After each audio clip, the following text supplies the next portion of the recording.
যুক্তরাষ্ট্রের first lady Melania ট্রাম্পের জীবন নিয়ে তৈরি নতুন তথ্যচিত্র মেলানিয়া মুক্তি পেয়েছে।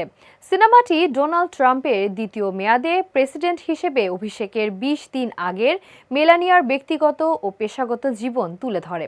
এতে তার ফ্যাশন পছন্দ, কূটনৈতিক অনুষ্ঠান, অংশগ্রহণ ও সিক্রেট সার্ভিসের নিরাপত্তা কার্যক্রম দেখা যাবে।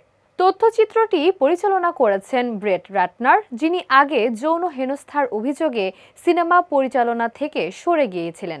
প্রযোজক হিসেবে রয়েছেন মেলানিয়া নিজেও। এছাড়াও আছেন মার্ক বেকম্যান ও ফার্নান্দো সুলিচিন। এমজিএম স্টুডিওস সিনেমাটির স্বত্ব কিনেছে $40 মিলিয়ন এবং নির্মাণ ব্যয় ছিল $35 মিলিয়ন, যা তথ্যচিত্র হিসেবে অস্বাভাবিকভাবে বেশি।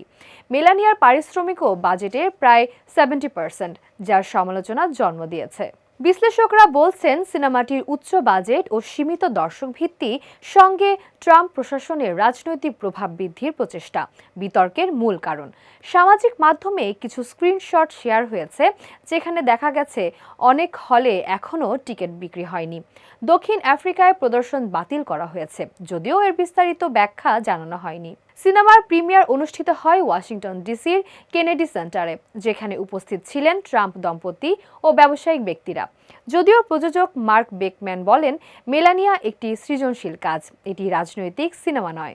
তবুও বিশ্লেষকরা মনে করছেন, বিপুল বাজেট, রাজনৈতিক প্রেক্ষাপট এবং দর্শক সাড়া মিলিয়ে এটি ইতিহাসের অন্যতম বিতর্কিত ও ব্যয়বহুল তথ্যচিত্র হয়ে উঠেছে।